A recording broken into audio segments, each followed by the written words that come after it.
Welcome to the Somos Sunnyside podcast, brought to you by the Office of Public Information, where we are sharing stories about the bright side of education. Hello, everyone. Welcome to another episode of Somos Sunnyside. We are so excited to kick off the new year. We just had opening day. We've had opening week. We had our kickoff where we had approximately 2,000 employees, and we were able to kick off the year with just so much fun, so much spirit. We had a little spirit stick contest, and we want to give a shout out to those schools that won the spirit stick contest. Los Amigos Leopards, our Challenger Chargers, and the Sunnyside High School Blue Devils winning those spirit sticks. So they came with it. And so, you know, that's such a special day for me as the superintendent, just really to kick off the year with an inspirational message to our employees. And every year we have different themes. And this year the theme was impact. What is our impact?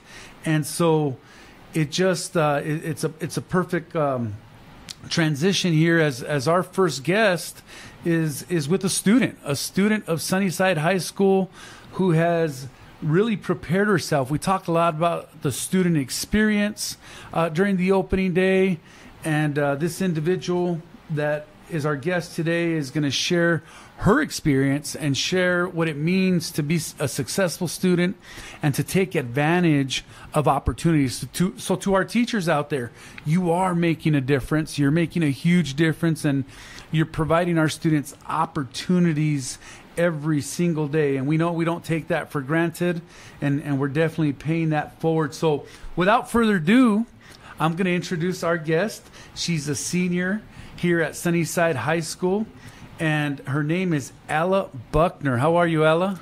I'm great. How are you, Mr. Costello? I'm doing well. So excited to share your story. You know, we always talk about, are we spinning our wheels? Are we making a difference? You know, educators are super hard on themselves because they want to make a difference. You know, they got big hearts and they deeply care about the students of this community. And you're just another great story, and we're going to share that story here in a little bit. I mean, you know, I can think of last year, you know, we had a Gates Millennium Scholar with Kristen Cepeda. Allison Castillo was a Dorrance Scholar. The year before, Yedain Gonzalez it was a Gates Millennium Scholar. She's at Duke University, and Krista's going to Johns Hopkins University, and you're going to be following in their footsteps and actually creating your own footsteps, right, as you Yes. move forward. So, but just want to give kudos to Sunnyside High School because teachers are doing amazing things, preparing our students, and you know, a lot of credit goes to the students and the families for this commitment to excellence that is always talked about here at Sunnyside, and the commitment, more importantly, to their education as they go beyond high school. So tell us a little bit about yourself, Ella. Where are you from? I know that you didn't start here in Sunnyside, but tell us a little bit about your story. Where did you move from, and what schools have you attended here, and what do you love about this community? Yeah, so I am originally from Southern California. I was born and raised there until I was about 7 years old, and my family moved to Tucson. My father attended the U of A Law School, so go Wildcats. Awesome. Yeah, so we were here for those approximately 4 years, and then we moved back to California for 2 years, and then my family collectively decided that we all loved the Tucson area, and we decided to come back here when I was about in 8th grade, so 2020. And from there, I attended Apollo Middle School, and now Sunnyside High School. I really love, of course, like I said, the sense of community that we have here. Even though Tucson seems like a fairly big city, I have made so many incredible connections, not only with the teachers and the faculty here, but also with my peers. And I think that that's really important to have, especially growing up in Tucson. Well, your Sunnyside pride shows. I mean, I know a lot of people take pride and take pride in the traditions of Sunnyside High School and the Sunnyside community. You know, I'm a Blue Devil graduate myself, graduated a couple years, before you. But, there's just a lot of great stories and things to share, and we got to continue sharing our stories because our kids deserve all this credit, and so does our, so do our teachers and so do our staff, and there's just amazing things, and so I'm glad to see that you've embraced the community, being here now for the last 5-6 years, right? And moving from California, as you mentioned. That just goes to show that anybody can succeed in this community. I know we take a lot of pride in growing our own, and a lot of the individuals are homegrown here, but people that come from other states, people that come from other communities, and I think you explained it perfectly, just the sense of community, that sense of a family, right? The sense of embracing and respecting other individuals and their personalities and the cultures and traditions. And so that's what Sunnyside brings, and more importantly, it brings opportunities for students. And so let's talk a little bit about this experience you just had this summer, because this was like a press release went out, and only a few individuals, a few students per state are selected for this opportunity, and it's by invitation only. And so this is a mouthful, so bear with me, but it reads, Ella Buckner, a junior at Sunnyside High School, because this, you got this over the summer, now a senior, of Tucson, is a delegate to the Congress of Future Medical Leaders, told you it was a mouthful, to be held this summer, June 26th through June 28th, just outside of Boston on the University of Massachusetts Lowell campus. So tell us about, how did this all take place? Did you have to apply for this? How did you get recognized? Because, this is a super, super prestigious honor. I don't know if I recall any other student from Sunnyside ever going to this program. So tell us a bit about that. Yeah, so I remember receiving a letter in the mail probably about November of last year, and it read that the Congress had found my information actually through College Board. So I remember when I was originally making a College Board account, starting my junior year, I was given the option to share my information publicly with schools and companies that may want to have it. And I said, sure, why not? And I checked that box, and I am so grateful that they actually did find this information and they reached out to me. So like you said, it is invitation only. So that was such a big honor for me to receive. Yeah. And well, I'm reading it right here. It says, an honors-only program for high school students who want to become physicians or go into the medical research fields. And it says, the purpose of this event is to honor, inspire, motivate, and direct the top students in the country interested in these careers. So how does it feel to be named one of the top students in the country? Yeah, so that is a big honor. And I'm really grateful that I received this opportunity. Sometimes I get a little bit of, imposter syndrome, kind of feeling like I you don't deserve this. Yeah, right? I didn't really deserve it. But then once I was there, I realized that, wow, this really is the place for me. And that's right. Just felt like a huge sense of accomplishment, even being there. Right. And, that's been a topic of the past for us. We've talked a lot about imposter syndrome and how, it's this piece of lack of confidence. I don't deserve it. But you know what? You do deserve it. And you should, I know you feel honored to be selected. You're along with, other students, top students in the country, but you belong, you fit the bill, and you've done all the right things to be there along with them. And so, I see that you're super confident, and I love that. I love that comment about once I was there, I knew I fit in. You didn't say it exactly that way, but right. But I know what you meant by it. And just quite an experience. And so tell us a little bit about what happened in Boston. So it's a 3-day event, right? Yeah. Yes. And so talk through, what exactly did you go through there? Yeah, so I had the option to join the overnight program. So I would be under the watch of the Congress staff the entire time. So I arrived in Boston on the 26th, and they got us a shuttle, and they took us right over to the University of Massachusetts Lowell campus. And from there, we did a little check-in, and then we were able to enter their, I believe it was an ice rink. They actually covered the floor, and they put chairs on the floor so that students could sit.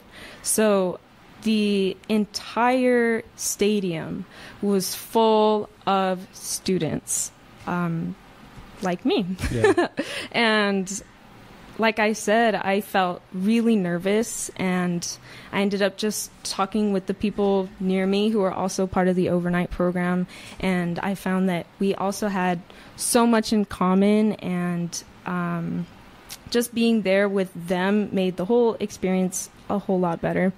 So once we were actually inside of the stadium, we were able to listen to a numerous amount of influential people, so Nobel Prize winners, deans of prestigious medical schools, and even teenagers who have made advancements in biological sciences. Wow. All right. We got so much more to share. I want you to hang on to a couple more thoughts. To our listeners, thank you for listening. We're going to take a quick pause, and we will be right back. Sunnyside students can have it all, learning and growing to graduate college, career, and community ready. Don't believe us? Just watch. At Sunnyside Unified School District, we are preparing our graduates with real-world skills and experiences. Our graduates are leaving Sunnyside to pursue an Ivy League education, becoming collegiate-level athletes, and earning prestigious scholarships such as the Gates Millennium, Dell, and Dorrance. So you were talking a little bit about Nobel Prize winners, and I realize there's different Nobel Prize, recognitions, and it says that your nomination was signed by Dr. Mario Capecci. I probably screwed up his last name there. Capecci, thank you for correcting me. That's why I'm not a Nobel Prize winner, but winner of the Nobel Prize in Medicine and the Science Director of the National Academy of Future Physicians and Medical Scientists. So that's probably like the Michael Jordan, right, of like Nobel Prizes and and medicine. And so, earlier you talked a little bit about, you were nervous because you were around all these other students. At what point? Because I think this is important, because I want other students and other listeners to hear this and other parents to hear this. At what point did you say to yourself, like, I fit in here, I belong here? Because I know there was a point, we all kind of have a little bit of imposter syndrome. We all question ourselves at sometimes.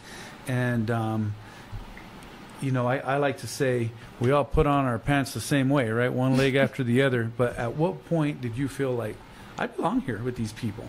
I would say that it really clicked for me when I was listening to my peers that were around me, as I had mentioned before, because I realized it is invitation only. It is based on merit.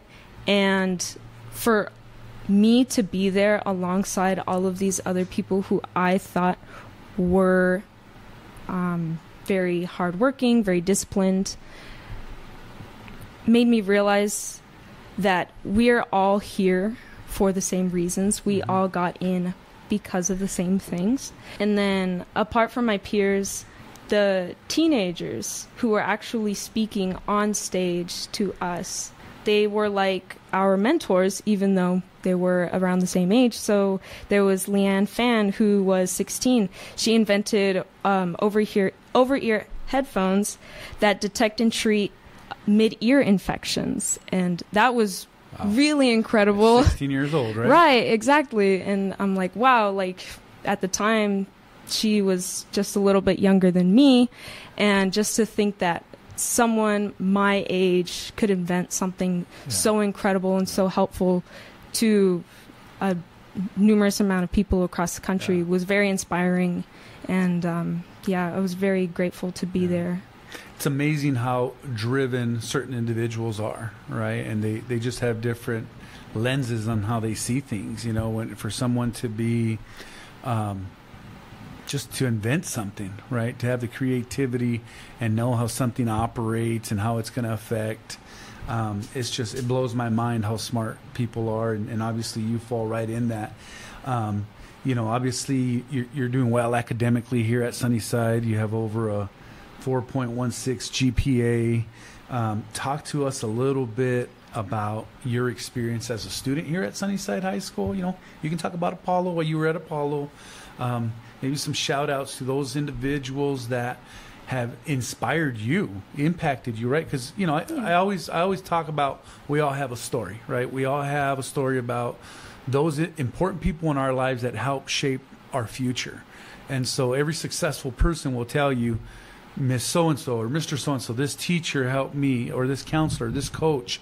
And so tell us a little bit about your student experience here in Sunnyside, you know, Apollo, Sunnyside, and those people that have been most influential in your life. Going into Apollo, it was 8th grade, and that was during 2020, so in the midst of the pandemic. And luckily, I was able to get a lot of support from my teachers, even more so when we were going back in person. I think one teacher that supported me the most would be Miss Paz. She was my 8th grade science teacher. And being in her class not only got me more interested in science, but also made me feel like she inspired me to push myself and excel in the classes that not only passionate about, maybe even the courses that I wasn't so good at, but she definitely helped motivate me going into high school at Sunnyside.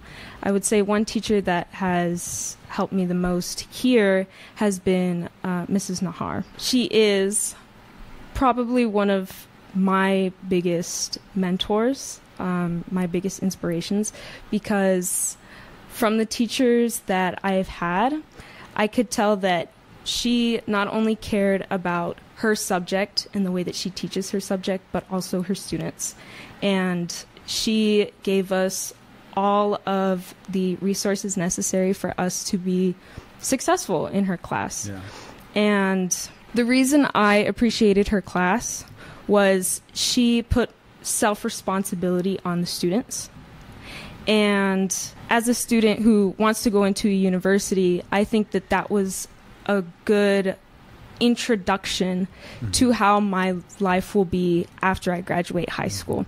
And her passion for the subject made it an incredible place for me to learn. I'm very appreciative to have taken her class. Awesome. Well said. I mean, and I'm sure Miss Nahar is wanting to hear that. I mean, it sounds like she's got some high expectations, right? And teaches at a certain level and expects kids to meet that level, right? And that's what it starts with. It starts with these high expectations, and because our kids will meet us at whatever level we set. You know, our students will meet us at whatever level we set in terms of expectations. And so, you know, it sounds like you're very prepared. I'm aware that you are obviously starting to apply for colleges, researching what universities you want to attend, and I'm sure our listeners are dying to hear, what is she going to do in the medical field, right? And so let's talk about that. You know, what do you want to study? What universities do you want to go to? Who has shown interest? Who's reached out to you? And let's share that with our listeners. Yeah, so at the moment, my top school is Brown University, which is in Ivy League in Providence, Rhode Island. I am looking at going there because I want to study forensic science, and that is one of the majors that they have there. And it's not very easy to find a university that actually provides that for undergrad students. Schools that have reached out to me have been Harvard, Stanford, Duke, Dartmouth, Columbia, Georgetown. The list goes on. What I want to know is, how come none of those schools reached out to me when I was in high school? Not one of those schools. What's wrong with this picture? No, that is gosh, it just brings a big smile to my face, gives me the chills as you were just mentioning those schools, many of those schools being Ivy League school and just top universities, across the country, where people would love to be in the position you're in and have those opportunities. And here we go. I do have to remind people of it's because of great teachers like Miss Nahar, Miss Paz that you mentioned from Apollo.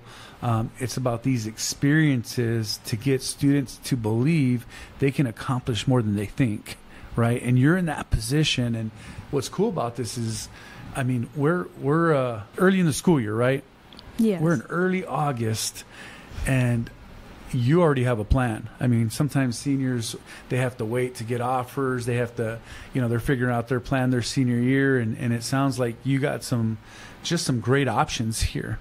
And so what message do you have to students out there that may be, struggling with what they want to do in life, maybe struggling, maybe it's academically, maybe it's socially, but what message do you have to students? Because you're quite the inspiration, when it comes to what can be accomplished if you work hard, if you put a lot of effort into it, and just being inspired by your teachers. You're just a great example of that. And so what message do you have to students? My biggest piece of advice would be to make connections with the people around you. That has been probably the biggest determining factor, or the biggest factor that has led me to where I am now. I have continuously reached out to my teachers and my counselors, and I have found that they are the people who will help you the most. Besides that, I've had plenty of support from my parents over the course of my life, so that's obviously helped me. But yeah, you better give a shout out to your parents. Oh, yeah. You're going to be in trouble when you go home. Teachers and your counselors and even your peers are there to support you. Don't be afraid to reach out. Mm-hmm. Any help that you may need, you can always ask for help, and there will always be someone out there who can provide it for you. It may not always be the first person that you go to, but as long as you're persistent, you can find someone who has an opportunity for you. Besides that, if there are opportunities that you hear about and you think, oh, maybe I don't meet these requirements because of this reason, or I don't think that I should do this because I don't fit the role. If it is something that you're passionate about, you should always try to reach out and get those opportunities for yourself. Despite what you think may be holding you back, things are within your reach. The point is to go out and find them. That's awesome. Well, that's a great message for our students. To those students and parents that are listening out there, what I'm hearing is anything's possible, but if you don't take that risk, if you don't go after that opportunity, you'll never know, right? And so, it's important that our students develop, in our line of work, we talk about student agency a lot, right? These agentic behaviors. You were talking about, advocating for yourself, being resilient, and you need that, right? You need to learn those behaviors to go after what you want, because nobody's going to hand you nothing in this world, right? And time again, as mentioned earlier in the program here, we have some great Sunnyside stories. We have students doing amazing things, and I mentioned some of those names earlier, that are just students that are having just the highest academic success possible and creating these opportunities with themselves. And we all know you don't do it alone. Success comes with support, right? And so we need to make sure that we continue to support our students, but that our students are advocates for themselves. And so we talked about going into this field of forensic science, being a forensic science technician. What inspired you to go into this field? There's so many different fields in the medical field, right? And why this career? Yeah. When I was growing up, my mom and I used to love watching this show called Forensic Files. And the most interesting part of it for me was always seeing the technologies that they had used to analyze evidence and use evidence in their cases, especially during the 90s. And now that you say that like that was a long time ago. Exactly. I graduated in the 90s, Ella. I'm feeling a little offended here. No offense to you, Mr. Costello. I'm kidding. Technology has come a long way. Yeah, it sure has. Just seeing that as a kid, and then also just having a love of learning, and that's curated into a love for science, has really gauged my interest in forensic science specifically.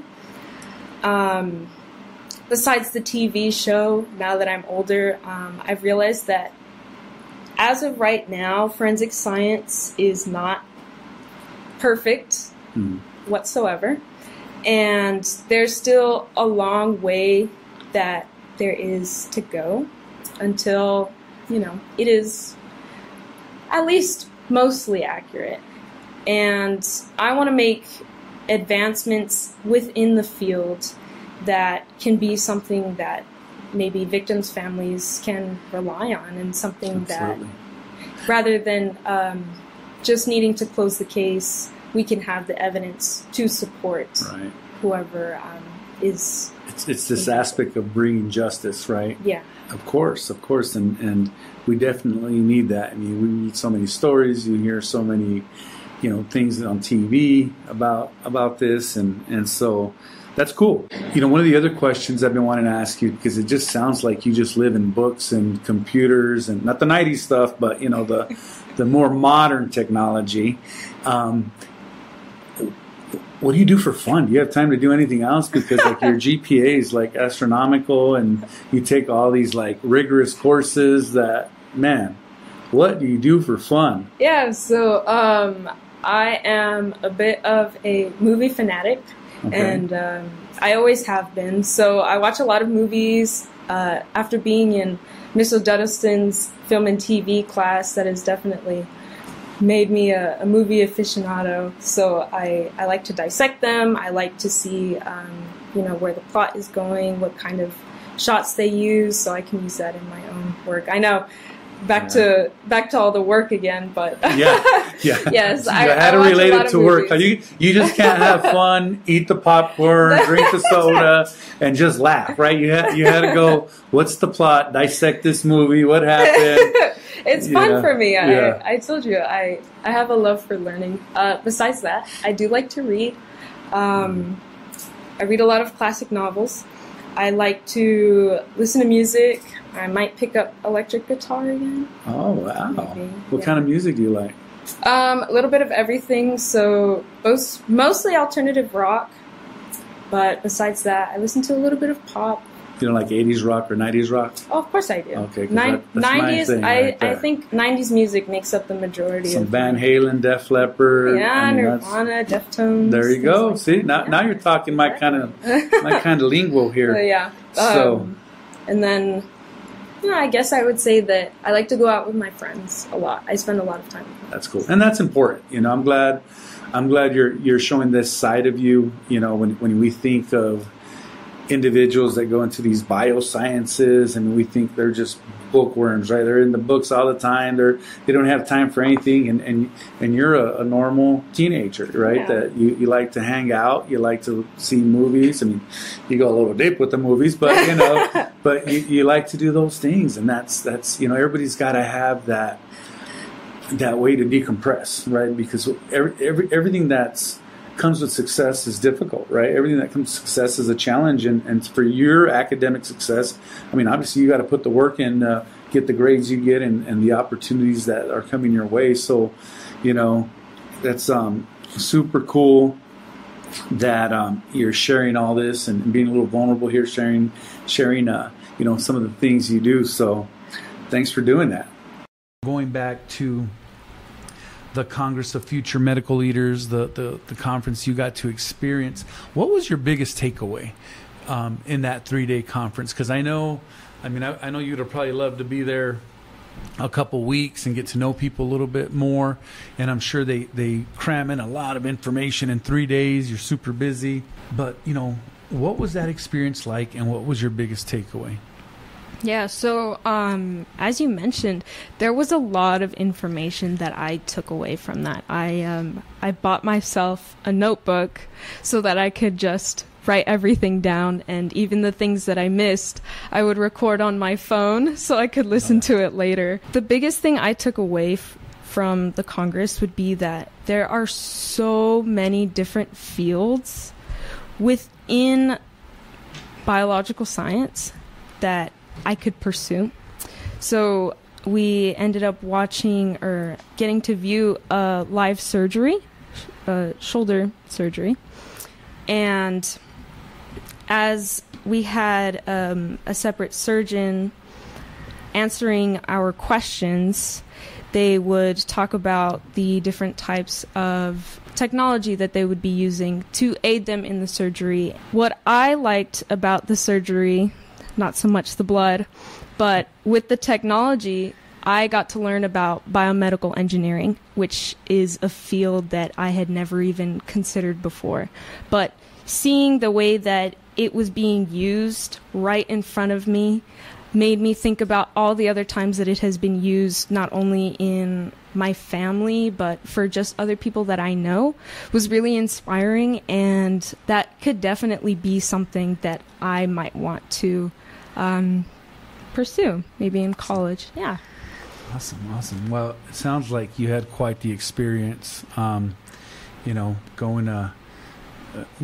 again, I use the term Southside young lady here, right? Sunnyside High School grad, just representing us in Boston, And so, as you think about colleges, sounds like Brown University is your front runner right now. You better get prepared for that weather, Yeah. It's a little bit different than here, but you're a super resilient individual, and you will be super successful in whatever you choose to do. We're super proud of you.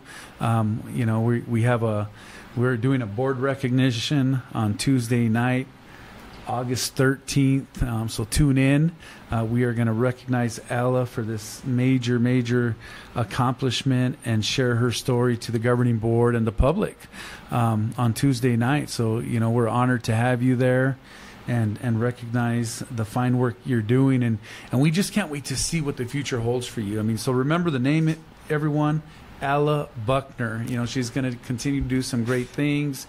A shout out to her family, her parents for being so supportive. And as I mentioned earlier, support is super important for our students. And so, thank you for sharing your story. This is amazing. I hope that, I know there's other individuals out there, other students out there, other families out there that are interested in this field as well. This medical field that as you mentioned, brings a ton of different opportunities, different careers, and it's just not being the surgeon, not just being the doctor, it's so many other things that that can come from it. So any last words, any last thoughts before we wrap up? Shout outs, any? Of course, I again want to thank my family for their continued support. I definitely have not done it alone. I know it seems like I'm so prepared and I've done so much hard work, but I really couldn't have done it without them.